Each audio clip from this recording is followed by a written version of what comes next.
I am not here to sell you the fantasy that the medication does all of the work for you. If you want results that last, you use this season, the season that it's quiet, that's low noise, to build and install a new default operating system for yourself. So let's talk about the 5 things that you should do if you are starting GLP-1s this year. Hi everyone, my name is Mima. I used to be obese. I lost all of the weight through a combination of GLP-1 medication, a whole foods diet, and weightlifting. I am now an endurance cyclist training for Unbound Gravel 100 miles in Emporia, Kansas in May this year, and I have been off of GLP-1 medication for basically about 3 months now.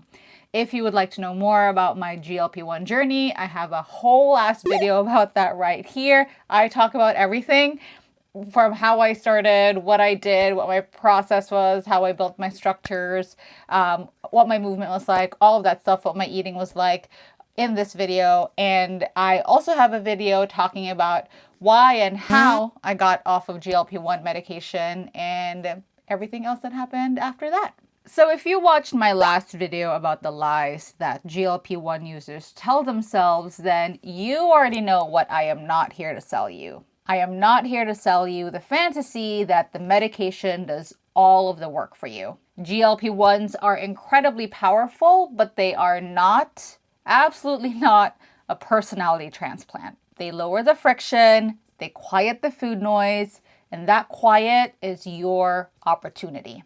And I'm going to say this plainly because I read this all the time in the relevant subreddits.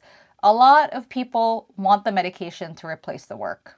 And if that makes you feel defensive, I just want you to sit with that for a little bit. Just sit with that, absorb that for a minute, because I think this video is the antidote to that. Because if you are thinking of starting GLP-1s in this year of our Lord 2026, or have already started the steps, started a process, contacted a doctor, maybe already have your prescription in hand, then in this video we talk about the 5 things that you should do when you start taking your GLP-1 medication. So you're not just losing the weight, you are also building a lifestyle that can survive when you, for some reason, lose access to the medication and the hunger comes back. Because here's the deal. GLP-1s are amazing and in many ways miraculous because they can make making the right choices easier. But they can't build your routines for you. They can't undo your really bad coping habits, and they can't put muscle on your body. So if you want results that last, you use this season, the season that it's quiet, that's low noise, to build and install a new default operating system for yourself. So let's talk about the 5 things that you should do if you are starting GLP-1s this year.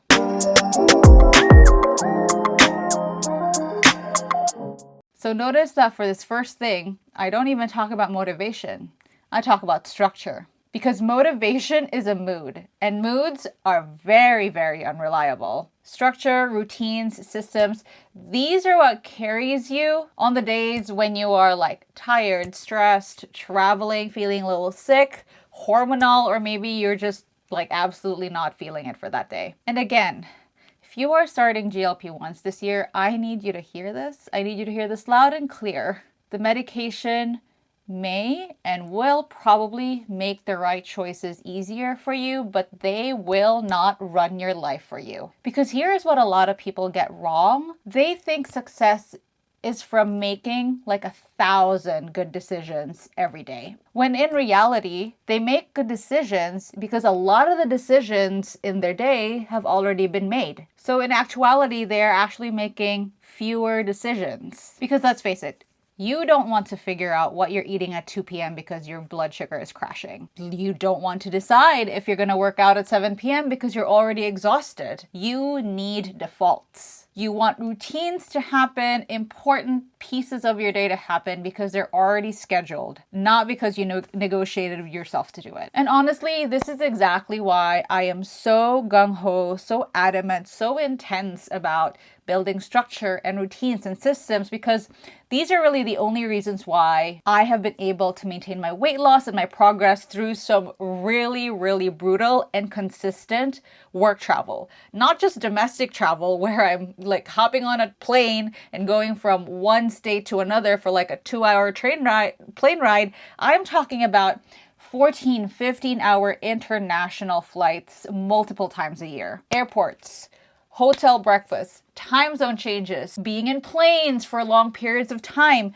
Travel is basically designed to break your habits. But when you have systems, when you have routines, when you have structure, you are not starting from zero every time you land in a new city. Because when you have structure, you already know what your baseline is like. You already know what you're going to do on a tight schedule, and you already know what your minimum is when your day kind of just like goes chaotic and sideways. And this really matters even more on GLP-1s, especially on the first month, because that first month is such a rare window. The food noise is lower. There's not a lot of noise in your head. So you are actually able to build new patterns without constantly fighting and negotiating with yourself. And if you waste that window, you will end up relying on the medication alone and then panic later when things happen and you lose access to the medication. Hunger is going to creep back, life will always get messy, and then you realize, damn, I really never built the infrastructure to be able to handle this off the medication. The goal of systems is not to make your life rigid,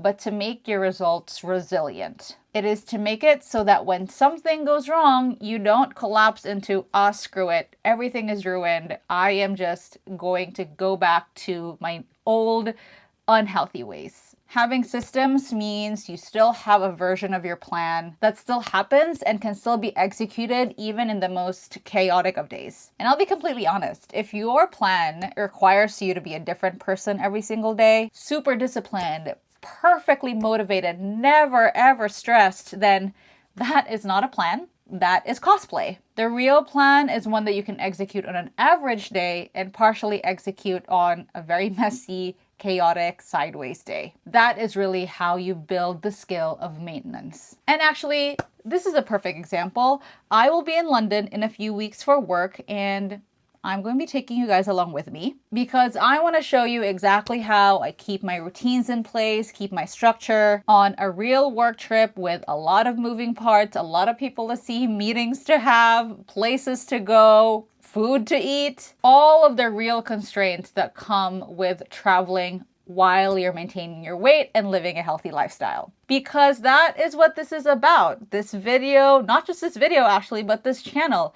it's not about fantasy discipline. It is about repeatable, reliable, resilient systems. And if that is a kind of practical, real life proof that you need that this number one advice works, then please subscribe to this channel and also follow me on Instagram so you can come to London with me. And you'll see how it looks like when my schedule is chaotic and my options for anything, movement, food, aren't perfect.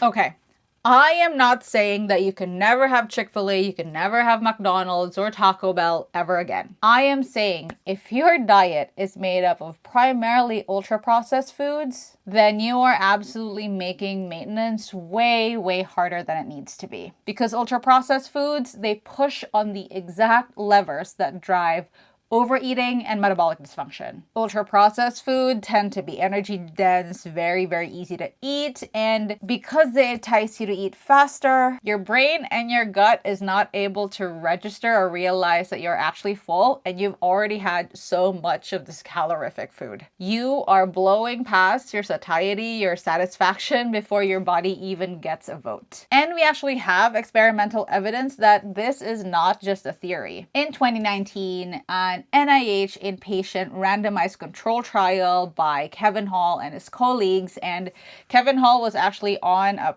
podcast, a video with Dr. Mike, which I really, really enjoyed. So I'm going to link that in the description box below. His trial found that people ate about 500 calories more per day on an ultra-processed food diet, then on an unprocessed food diet, and these people, they gained weight, even though the diets were designed to be matched for things like calories, macros, amount of fiber, sugar, sodium, all that stuff. The difference wasn't about willpower. The difference was how the food behaves in real life, how fast the food goes down, how satisfying it is, and how easy it is to eat the food. So when I say shift to a primarily whole foods diet, what I mean to say is stop outsourcing your appetite regulation to the foods engineered for maximum reward and minimum satiety and nutrition. Use this window with the GLP-1 medication to retrain your body,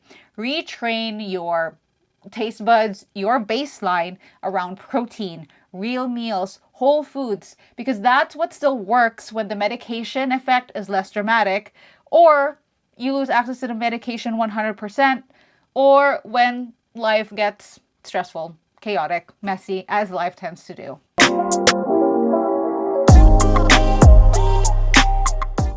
I want to be really clear about what I mean with this third point, because when people hear the word movement, their brain immediately jumps to, I need to start doing 2-hour long workouts and punish myself and cardio myself to death to lose the weight. No, movement is not punishment. Movement is you rebuilding your baseline into the behavior of a healthy person.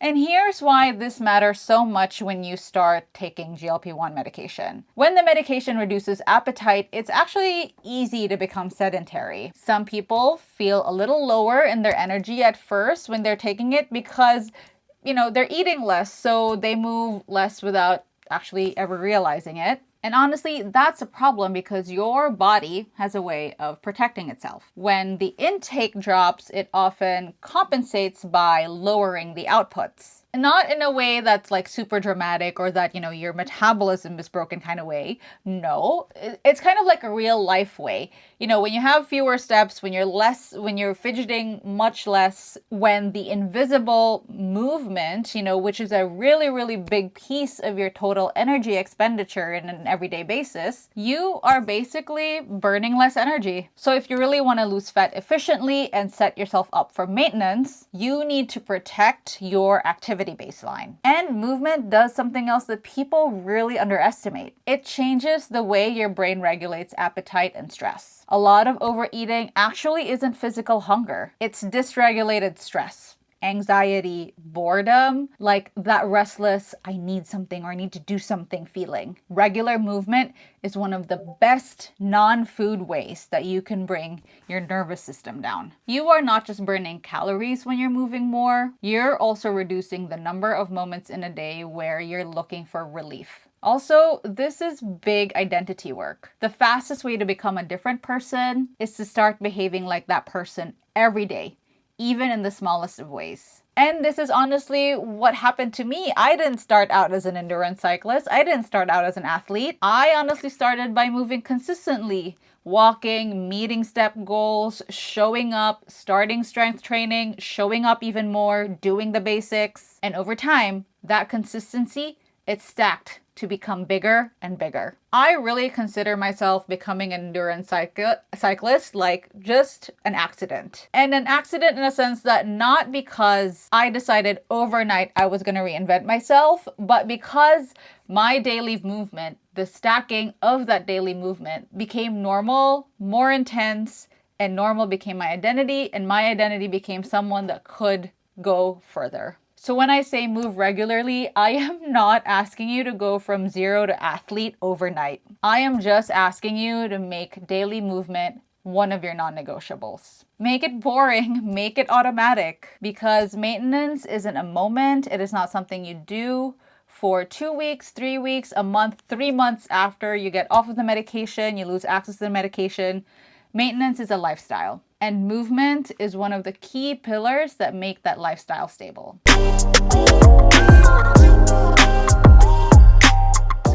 Now, I want to spend real time on this fourth thing because people treat strength training like it's an optional, nice to have thing, when for chronic obesity, it is absolutely one of the most strategic interventions that you can make. And when I say metabolic health, I am not just saying this as like a buzzword thing. I am talking about things like insulin sensitivity, glucose handling, your lipid profiles, inflammation, and how your body partitions energy, whether calories are more likely to support lean tissue or whether they are going to support being stored as fat. And muscle is not just something that makes you look toned and aesthetically very pleasing. Muscle is a metabolically active organ. And here's probably the simplest way that I can make you understand it or visualize it for you. Muscle is your primary sink for glucose. The more muscle you have, the more you use it, the more capacity your body has to take up and store glucose as glycogen instead of letting it hang out in your bloodstream. And strength training makes your muscles more insulin sensitive, meaning it makes your body need less insulin to do the same job. And that matters because chronic obesity is often paired with insulin resistance. And insulin resistance, what does it do? It makes fat loss and appetite regulation a lot harder over time. Building and training muscle improves your machinery, improves your operating system. And muscle helps you fight the most frustrating part of weight loss, your body adapting to your new weight. When people lose weight, they often lose lean mass along the way. That's pretty normal. But if you lose muscle, your daily energy needs can definitely drop. When your daily energy needs drop, maintenance becomes, oh my God, I have to eat like a bird forever. And when you're eating like a bird forever, that's when you regain the weight. Strength training is how you protect that lean muscle mass during fat loss so you don't end up smaller and metabolically worse off. Because the best type of weight loss is you're losing fat, but keeping your engine strong and efficient. And more muscle generally means a higher calorie maintenance. And that's not because you've just become a furnace overnight. It's because you've built a bigger, more energy demanding body. And when you're stronger, you tend to move more. You tend to use your muscles more. So if you like to eat, like most of us do, build muscle, because it is one of the most practical ways to make maintenance less restrictive and more like real life. And also muscle is functional insurance. Chronic obesity, that's not just a weight problem, that is a capacity problem. It affects how you move, how you recover, how your joints feel, how you basically tolerate like everyday life. When you build muscle, when you strengthen your muscles, you become a lot harder to break. You improve your ability to walk more, move more, live more, which then feeds back into maintenance because your lifestyle becomes more active just by default of being stronger and having more muscle. And this is psychological and identity level too, because strength training gives you a scoreboard that isn't the scale. You're not just chasing less, but you're building more strength, more capability, more resilience. And that mindset shift, it is one of the most powerful antidotes to the chronic obesity cycle because you are no longer relying on restriction as your only tool to maintain your weight. You are actually building a body that can maintain that weight. So no, I am sorry to say that lifting is not optional. It is the part that makes all of this sustainable. It is the part that turns weight loss into long-term metabolic improvement instead of just the numbers dropping on the scale.